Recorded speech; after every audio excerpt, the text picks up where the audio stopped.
शेतकऱ्यांच्या कर्जमाफीसाठी जे आंदोलन उभं केलंय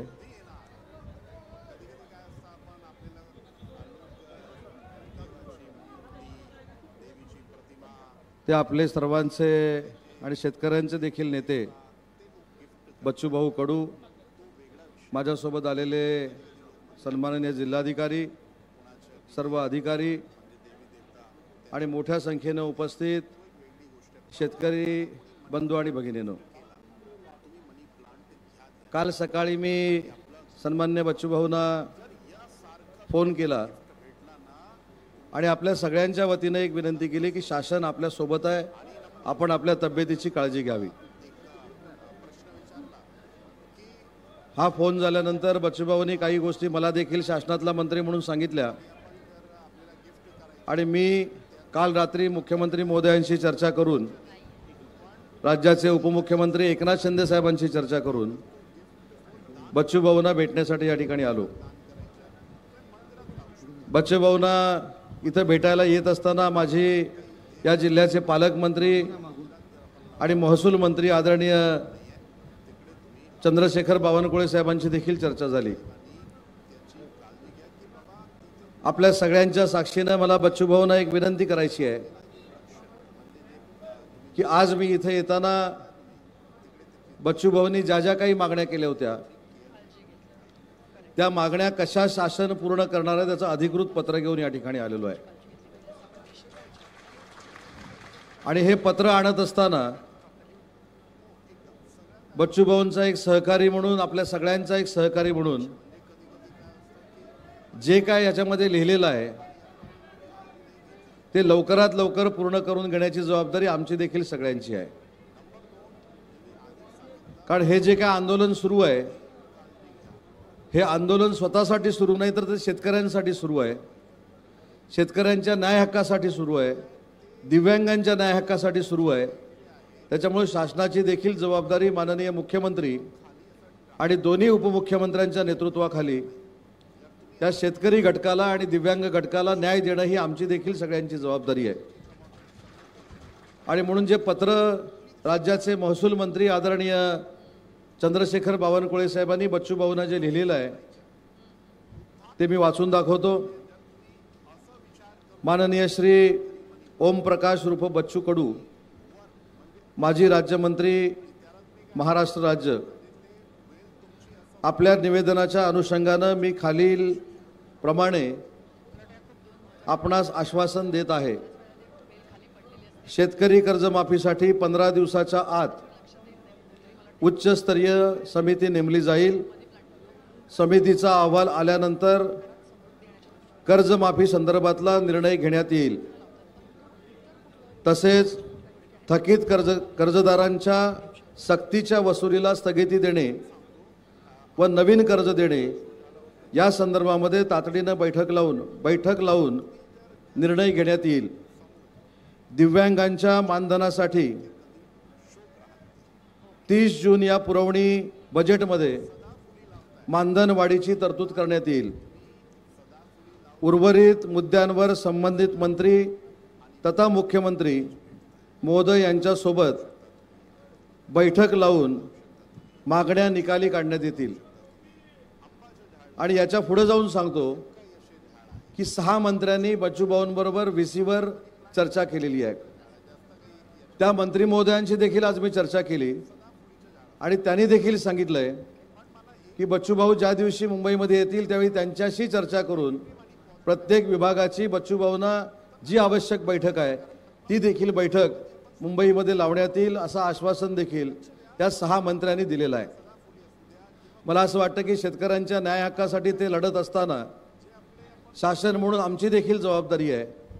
आणि सुरुवातीच्याच फोनवर मी त्यांची चौकशी करत असताना पहिला प्रश्न असा विचारला की मागण्या मान्य करण्यासाठी शासन तुमच्यासोबत आहेच, परंतु तुम्ही प्रकृतीची काळजी घेणं गरजेचं आहे। जो शेतकऱ्यांचा नेता शेतकऱ्यांच्या न्याय हक्कासाठी कर्जमाफीसाठी आंदोलन करतोय ते आंदोलन होत असताना त्याची प्रकृती देखील सांभाळणं ही शासन म्हणून आमच्या सगळ्यांची जबाबदारी आहे। आणि म्हणून बच्चूभाऊ आज देखील मी आपल्याला विनंती करतो की शासनानं तुम्हाला अधिकृत पत्र माझ्याद्वारे आणि कलेक्टर साहेबांच्याद्वारे द्यायचा निर्णय घेतलेला आहे, ते आम्ही आता 2 मिनिटांमध्ये देऊ। मला असं वाटतं की एखादी मागणी प्रलंबित राहिली, तुम्हाला असं वाटलं की आम्ही हे करणार नाही, तर तुम्ही हे पुन्हा एकदा आयुध काढू शकता। परंतु आमच्या सगळ्यांच्याच दृष्टीनं बच्चूभाऊ कडेंची प्रकृती सगळ्यांना महत्त्वाची आहे, कारण असा नेता सांभाळणं ही देखील शासनाची जबाबदारी आहे। मी बच्चूभाऊंचं दिव्यांगांसाठीचं काम स्वतः बघितलेलं आहे। मी आता येत असताना एक किस्सा बच्चूभाऊंचा जिल्हाधिकाऱ्यांना सांगितला, ज्याचा उल्लेख मी या ठिकाणी करत नाही, आपण तो सगळ्यांनी टीव्हीवर बघितलेला आहे। एखाद्या गोष्टीसाठी आक्रमकपणानं न्याय मिळण्यासाठी कशा पद्धतीनं बच्चूभाऊ काम करतात हे आपल्या सगळ्यांना माहिती आहे। आणि म्हणून त्यांच्या प्रकृतीच्या काळजीपोटी आणि त्यांच्या समवेत बसलेले सगळे जे आंदोलनकर्ते आहेत त्यांच्या प्रकृतीच्या काळजीपोटी मी मुख्यमंत्र्यांच्या वतीनं आणि दोन्ही उपमुख्यमंत्र्यांच्या वतीनं त्यांना विनंती करतो की जे पत्र शासनानं दिलेलं आहे हा आमचा वचननामा आहे असं मानून त्यांनी आपलं आंदोलन मागं घ्यावं। शेतकऱ्यांना न्याय देण्यासाठी महायुतीचं सरकार बच्चूभाऊंसोबत आहे, हा देखील मंत्री म्हणून मी आपल्याला शब्द देतो। आणि त्यांच्या काळजीपोटी आणि त्यांच्यासोबत असलेल्या सगळ्याच आंदोलनकर्त्यांच्या काळजीपोटी आणि शेतकऱ्यांच्या काळजीपोटी बच्चूभाऊंनी आपलं आंदोलन मागं घ्यावं ही शासनाच्या वतीनं मी आपल्याला विनंती करतो। 2 मिनिटातच या पत्राचा प्रिंट हा आपल्याकडे येईल, मी तो बच्चूभाऊंकडे स्वाधीन करेन आणि तो बच्चूभाऊंना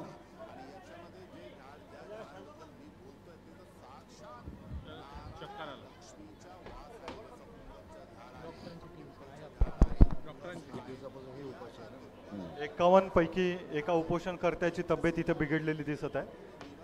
भाऊंसोबत गेल्या 7 दिवसापासून ते उपोषणाला या ठिकाणी बसलेले आहे। बच्चूभाऊ, माझी आपल्याला विनंती आहे, हे पत्र आम्ही शासन म्हणून आपल्याला देतोय, त्याच्यामध्ये तुमची आणि शेतकऱ्यांची फसवणूक होणार नाही हा मी आपल्याला शब्द देतो। शांत राहा, शांत राहा। आताच प्रकृतीची काही अडचणी ज्या आंदोलनकर्त्यांना झालेल्या आहेत त्या आपण बघितलेल्या आहेत, तर मला आपल्याला देखील विनंती करायची आहे आणि वैद्यांना देखील विनंती करायची आहे की बच्चूभाऊंच्या काळजीपोटी आणि आंदोलनकर्त्यांच्या काळजीपोटी आणि या समस्त शेतकऱ्यांना न्याय देण्यासाठी बच्चूभाऊंनी आपलं आंदोलन मागे घ्यावं, एवढीच या भेटीच्या निमित्तानं मी बच्चूभाऊंना विनंती करतो आणि बच्चूभाऊंना विनंती करतो की त्यांनी मार्गदर्शन करावं।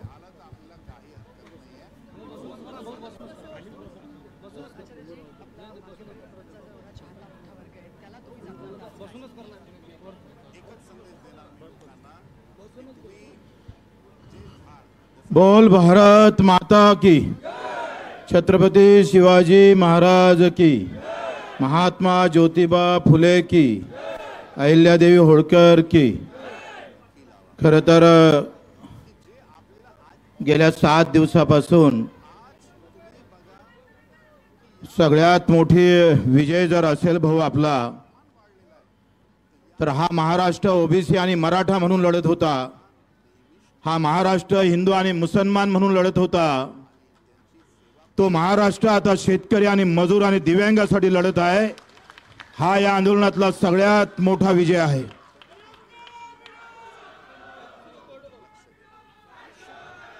आमचं उदयजी सावंत आम्ही पाहतोय, आमचं स्वप्न होतं या व्यासपीठावर मनोजजी जरांगे येऊन गेले, ओबीसीच्या नेत्यांनी पण पाठिंबा दिला,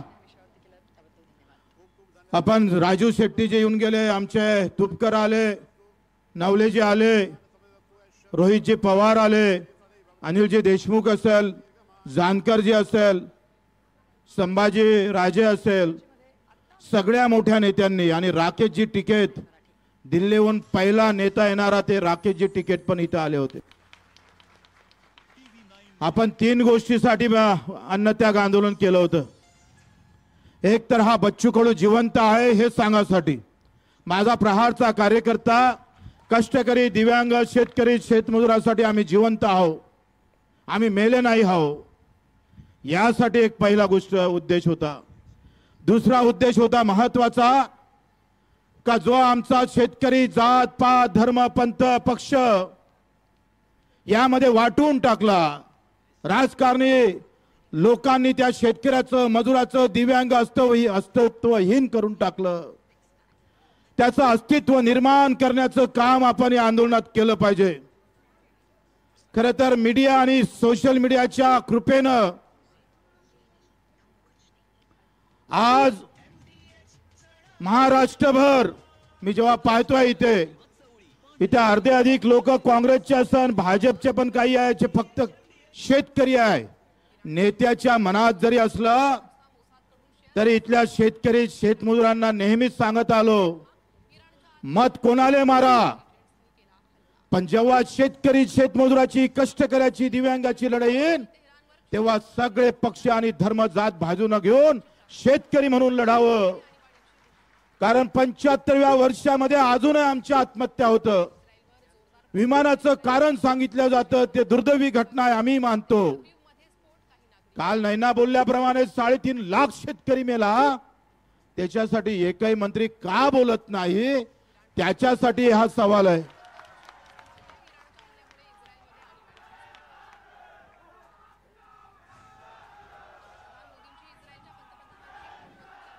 आणि म्हणून आम्ही पाहतो का इथून इकडे तुम्ही दिलेली साथ, अनेक पक्षाचे लोक, अनेक जातीचे लोक, मेंढपाळ असेल, मच्छीमार असेल, ग्रामपंचायत कर्मचारी असेल, जो गावात काम करणारा, दिव्यांग तर अर्धी लढाई दिव्यांगानं लढली आहे. भाऊ हा माणूस खुर्चीवर दिसताना पुण्यावरून याटोन एकटा आला. याटोन रायगडला पण आले होते. ते पाय चालता येत नाही पण जिगर मात्र हनुमानजीची ठेवल्याशिवाय राहत नाही छाती. अशा ह्या दीन दुबळ्यांना 1500 रुपये महिन्यात होत नाही सावंत साहेब. त्याचे महिने 6-6 महिने त्यांना पगार भेटत नाही. आम्ही जे मुद्दे मांडले ना, तुमच्या पक्ष कार्यकर्त्यापासून नेत्यापासून आमदार खासदारपासून जे नजरेच्या आड गेलेले लोक आहे त्याला या आंदोलनानं उजेडात आणलेलं आहे, समोर आणलेलं आहे. लक्षात घ्या, आंदोलन म्हणजे मागण्या पूर्तता एवढाच विषय नसतं, तर आंदोलनातून आम्ही पाहतोय नवीन चळवळ निर्माण झाली पाहिजे.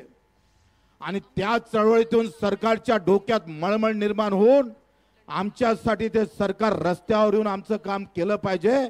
ते आज आपण साध्य केलं.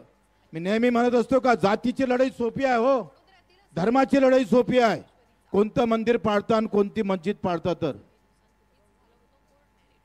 राम ठाकरे नावाची आत्महत्या झाली ज्या दिवशी मी पहिल्यांदा उपोषणाला बसलो, आणि राम ठाकरेची आत्महत्या झाली. राम मंदिर बांधून तुम्ही जे पुण्य कमावलं ते राम ठाकरेच्या आमच्या 37 वर्षाच्या बियाणाले पैसे नव्हते. 3700 रुपयामध्ये आमचं सोयाबीन विकावं लागलं. 7000 रुपये भाव होते तुरीले, 6000 विकावं लागतं. कुठं सरकार तोंड मारत नाही, याचं खरं वाईट वाटतं. मग राम ठाकरेची आत्महत्या प्रभू रामचंद्राच्या नावानं असणाऱ्या रामचंद्र ठाकरेच्या आत्महत्याचं पाप फेडणार कसं? ते फेडता आलं पाहिजे. उद्या जे आम्ही तुम्हाला मानतोय, पण हे वर्ग बरेच दूर राहिलेले आहे. एमआरजीच्या मजूर आले, काम करणाऱ्या मजूर आले, 6-6 महिने मजुरी भेटत नाही. तुमच्या आमचे पगार 5 तारखेच्या आत होतं. लाज वाटायला पाहिजे या गोष्टीची, शरम वाटायला पाहिजे. गावातला शेतमजूर आहे त्याला साप चावलं तर पैसे भेटत नाही, आणि शेतकऱ्याला मात्र पैसे भेटतं साप चावल्यावर, ते लवकर भेटत नाही. एका गावात मजूर शेतात काम करतय आणि शेतकरी काम त्या याच्यात करतय शेतात. काय तुझा भाव आहे? काय ह्या योजना पूर्ण केल्या नाही पाहिजे? पण आमचे मुद्दे सावंत साहेब अतिशय शेवटचा घटक गरीब आहे. मेंढपाळ लोक बिचारे ते सगळे फिरत राहतं. मेंढपाळ लोक, तो आमचा अर्जुन बसला इथे उपोषणाला, त्यांना जमीन नाही आहे आणि चाऱ्याला जून जुलै ऑगस्ट पर्यंत 3 महिने पाऊस असतो आणि चाऱ्याला काहीच नसते. त्याला फक्त ई क्लास असेल, फॉरेस्टची जागा असेल, ते काय मेंढर वरचं खातं खालचं खात नाही, जाळ्याच्या वरचं तोडतं. तेवढं जरी केलं असतं तर त्यांचं पोट भरलं असतं. आम्हाला सांगायचंय जोडधंदा करा. मग कलेक्टरला जोडधंदा द्या, एखादं 2-3 मशिद्या बांधून यांच्या इथं, काय हरकत आहे. तेवढा पगार कमी करा. विधवा भगिनी येऊन गेल्या, त्यांना 1500च भेटतं. संजय गांधीचेच लाभार्थी आहे. आणि म्हणून ही लढाई मित्र तुम्ही सगळ्यांनी, मला तर वाटते हा बच्चू कडूचं यश नाही आहे. आम्ही प्रचंड यश महाराष्ट्रामध्ये जे उणीव होती, शेतकरी एकत्र, मजूर एकत्र, दिव्यांग एकत्र येण्याची, ते उणीव या आंदोलनानं भरून काढली. लक्षात ठेवा, भरून काढलेली आहे. हे मोठं यश आहे. सरकार येईन नाही येईन, त्याचं कर्तव्य बजावन नाही बजावन. ये आजी, ते 65 वर्षाची आहे, तिचं शुगर आहे 450. तरी ते इकून इकून समोर बस, इथं हे घे रे, हे काळे, हे काही आमच्या ओळखीची नाही, जातीची नाही, धर्माची नाही, पंथाची नाही. कुठून आली बिचारी, तिला माहीत झालं म्हणे तू बसतो तर मी तू थांबून जावे, मी उपोषणाला बसतो म्हणे. आजीसाठी टाळ्या वाजवा एकदा. आमचे हे पुण्यावरून आले, कडू आहे, गणेशकर आहे, गणेश निंबाळकर आहे, दुधाने आहे, बके 3-4-50 आमचे हे आहे. सगळ्यांना प्रचंड मेहनत घेतली. शेतकरी मजुराची लढाई कठीण असतं लढणं, कारण त्याला धर्म आणि जात जिटकली नसतं.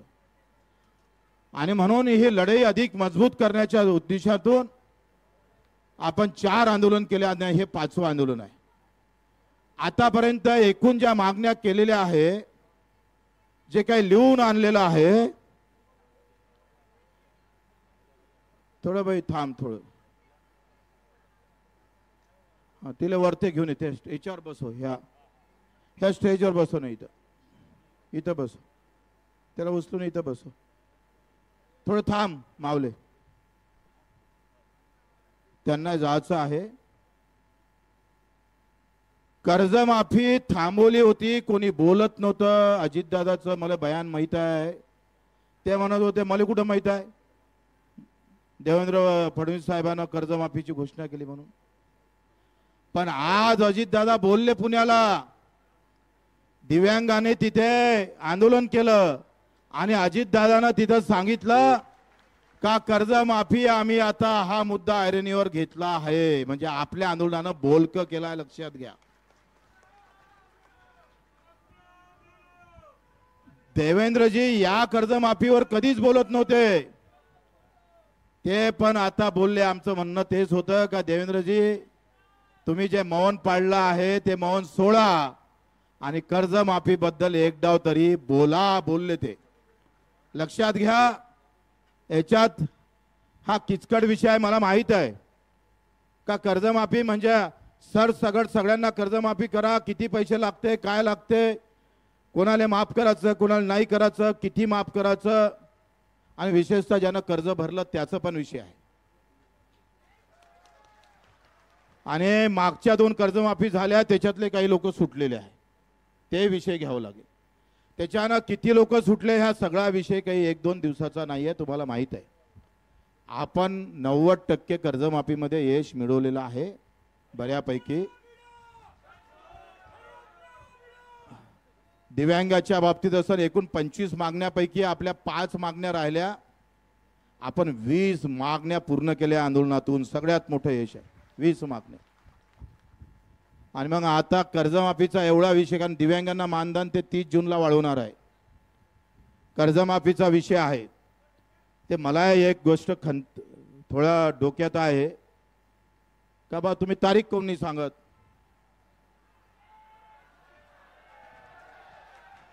सरकार जरी तारीख सांगत नसेल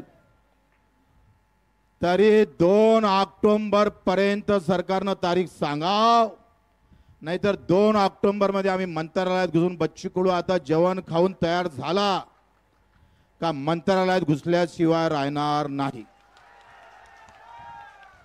भगतसिंग 2 ऑक्टोबरला गांधी जयंतीला भगतसिंगगिरी करू. तुम्ही तयार आहे सगळे? वैसा भी मरना ही पड़ता है तो फिर आंदोलन करके मरेंगे साले को. तयार आहे?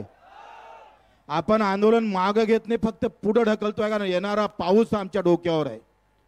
माझ्या शेतकऱ्याची पेरणार आहे, ही पेरणी हुकली म्हणजे 1 वर्ष हुकणार आहे, आयुष्यात मोठी अडचण येणार आहे. आणि कधी पाऊस पडन, कधी पेरणीवर जावं लागन आणि कधी आंदोलनाचा शांत होईल सांगता येत नाही. सगळ्यांनी पाठिंबा दिला, त्यांचे आभार मानतो. सगळ्या जाती धर्मातले लोक इथं आले आणि आपण येत्या काळामध्ये प्रत्येक गावात तुम्ही कोणत्याही पार्टीत राहा, सर्व पक्षीय, सर्व जातीय, सर्व धर्मीय, शेतकरी, शेतमजूर, दिव्यांग समिती स्थापन करणार.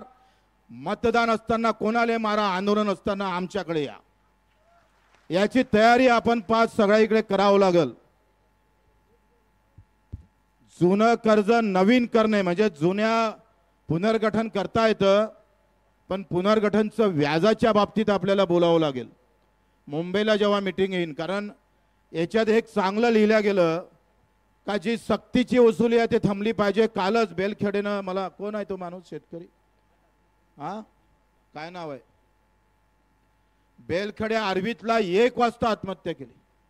त्याच्या घरी बँकेवाले या पेरणीच्या टाइम मध्ये इतके वेळा गेले आणि याच्यानंतर शेतकऱ्याला सांगतोय गावात बोर्ड लावा, कोणी जर सक्तीची वसुली केली तर गावातल्या झाडाला बांधून ठेवल्याशिवाय राहणार नाही. आत्महत्या करायची गरज नाही आहे. वसूल करायचे असेल तर अदानी अंबानी करा साले हो, आमचे वसूल करा तर ठोकल्याशिवाय आम्ही राहणार नाही. प्रत्येक गावात बोर्ड लावू आपण. म्हणून कर्ज अंगावर आहे म्हणून मराचं नाही, जो येईन अंगावर. आणि आमचं मरण जर जवळ करत असाल तर फक्त मला सांगा, मी त्याचा हिशोब घेतल्याशिवाय राहीन नाही.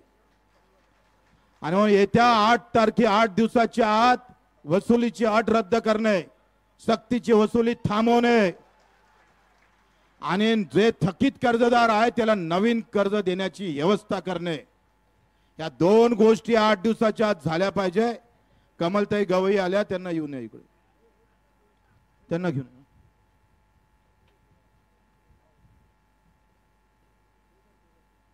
बेघर विषय घरकुलांचा मी सभागृहात बोलत होतोय का शहरातल्या लोकांना 2.5 लाखाचं घर आणि गावातल्या लोकांना 1.25 लाखाचं घर. आपल्या आंदोलनात हे झालं आणि हे घर आता 2 लाखापर्यंत भेटणार आहे गावातल्या लोकांना सुद्धा. हे सगळी तुमची कमाई आहे. आणि ज्यांना जमिनी अतिक्रमण मध्ये आहे, ज्यांचं अतिक्रमण मध्ये आहे पण घर बांधत नावानं होत नाही, तोही विषय आम्ही सगळं मांडलेला आहे. त्याला पण व्यवस्थित न्याय भेटन. मच्छीमार, दूध व्यवसायाच्या बाबतीत, कांद्याच्या बाबतीत, ऊसाच्या बाबतीत आणि फळ, आंबा असेल, संत्रा असणार, द्राक्ष असेल, केळी असेल, जे काही फळबागा आहे त्यावरही पेरणी ते MRGS मधून 3+5 ची योजना त्यालाही मंजुरात आमचे भरत गोगालेनं मान्य केलेलं आहे. आता विषय असा आहे का माझी तब्येत काही फार चांगली नाही, मी बोलून राहिलो होशात, पण पोटात किती दुखते मला माहित. बऱ्याच कार्यकर्त्यांना मेसेज केला, बच्चू भाऊ तुम्ही जर आंदोलन सोडलं नाही, आज अन्नत्याग जर सोडलं नाही तर आम्ही कुटुंबासहित आत्महत्या केल्याशिवाय राहणार नाही. त्यांचं म्हणणं बरोबर आहे का, तुम्ही नसाल तर मग काय फायदा आहे, कर्जमाफी काय फायद्याची आमच्या. म्हणून अशा सगळ्या कार्यकर्त्यांनी किमान 200-300 मेसेज माझ्या मोबाईलवरून पडलेले आहे. मी दुधा मनस्थितीत आहे, त्याला समजून सांगण्याचा प्रयत्न करतो. काल एक जण टाकीवर चढला आणि तो म्हणे अन्नत्याग कर, तुम्ही सोडा नाही तर आम्ही खाली उडी टाकतोय. 2 गोष्टी आहे. येणारा पाऊस कधी सांगता येत नाही, त्याच्यानं कारण पाऊस नसता सावंत साहेब, हे पावसाळ्याचं वातावरण नसतं तर आम्ही तुमचं मानलंच नसतं. पण येणाऱ्या पेरणीचे दिवस आणि कार्यकर्त्याची एकंदरीत मंदारणी पाहून आपण हे आंदोलन आजचं 2 ऑक्टोबरला तुम्ही यायला तयार आहे नक्की का? हात वरते करा. अरे तयार आहे का? बगर पैशात यावं लागन. आता एकाच्या लोकांना अधिक 100-200 आणावं लागल. आपण याला चकवा देऊ छत्रपती शिवाजी महाराजासारखा, सांगू नागपूरले जाऊ मुंबईले, बरोबर आहे ना. येले एकदा आपण तसा गनिमा गावा जो छत्रपतीने खेळला होता तो या सरकारच्या विरोधात 2 ऑक्टोबर तुमने तारीख नहीं दी तो चली रही, ठीक है, मुख्यमंत्री तारीख देने को तयार नहीं है अभी, पण आम्ही 2 ऑक्टोबर तारीख सांगितली आहे, ते पर्यंत माफ करावंच लागेल, नाहीतर आम्ही तुम्हाला सोडणार नाही. बरोबर आहे? सगळ्याची तयारी आहे? सगळे तयार आहे ना? आता आपण आज हे अन्न त्यागाचं आंदोलन आपण सगळ्यांना इथे खूप कधी काल तर तो आवारे थोडशाना वाचला नाही तर गेला असता वरते. हे कार्यकर्त्याचाही मी काही अंत पाहू शकत नाही आणि ते माल्याशिवाय उठाले तयार नाही. तिथे हे आजी तर ऐकतच नव्हती. ही म्हणे का मी आता जो दवाखान्यात नेलाय तो मोहम्मद रिजवान आहे. सगळ्या धर्मातले लोक बसले, सर्व जातीचे लोक बसले आहे. खरं तर हे आंदोलनाला यश ना भाऊ बच्चू कडूच्या 7 दिवसाचं उपोषण नाही. तुम्ही जे इथं आले आणि समर्थन दिलं ना, तुमचं खरं यश आहे, आमचं यश नाही आहे, तुमचं यश आहे. तुम्ही एवढी गर्दी केली नसती, स्वतःच्या पैशानं आले, शिदोरी घेऊन आले, जेवाची व्यवस्था नाही, काही नाही. आणि प्रत्येक गावातून सगळ्या पक्षातले लोक एकत्र आले. असेच एकत्र राहा. मी पूर्ण महाराष्ट्रभर फिरणार आहो. या ऑक्टोबर पर्यंत प्रत्येक तालुक्यात महाराष्ट्रात मी येणार आहो. अधिक आंदोलन मजबूत करू, अधिक ताकदवर करू. हाय त्याच्यापेक्षा अधिक कसं मोठं होते होईल. कोणत्याही पक्षात राहा, कोणत्याही धर्माचा मान सन्मान करा, पण शेतकरी शेतमजूर एकत्र आल्याशिवाय राहणार नाही. बरोबर आहे? सगळे तयार आहे? आणि म्हणून आता आपण सगळ्यांनी, सगळ्या मला कार्यकर्त्यांनी खूप आग्रह केला. नंतर मी 16 तारखेपासून पाणी टाकणार होतो आणि पाणी टाकल्याशिवाय सरकार मानत नव्हतं. लक्षात घ्या. बरेच डॉक्टरांनी मला सल्ला दिला का पाणी टाकलं तर पहिलेच तुमच्या लिव्हरचा प्रॉब्लेम होणं सुरू झालेला आहे. उद्या कदाचित भरती व्हावं लागेल. आणि अशा वेळेस सगळ्या गोष्टी पाहून आपण तूर्त हे आंदोलन मागे घेऊन 2 ऑक्टोबरला याची पुन्हा सुरुवात करू जमदारपणे, ताकदने. सगळ्याची तयारी आहे ना? कोणाची नाही आहे का? सगळे तयार आहे का? हात वरती करा. धन्यवाद. जय हिंद, जय महाराष्ट्र. फक्त आता नाव काय आजी तुझं? तुझे नाव सुमन आणि हे तुमचं नाव? सुमन आणि बापूच्या हातून मी पाणी घेतो, उदय सावंत साहेबांच्या हातून, म्हणजे त्यांच्या उपस्थितीत. हे 2 एक अपंग आणि एक विधवा महिला, आमची शेतकऱ्याची माय वय हे. आणि मलेत पाच तू. हां,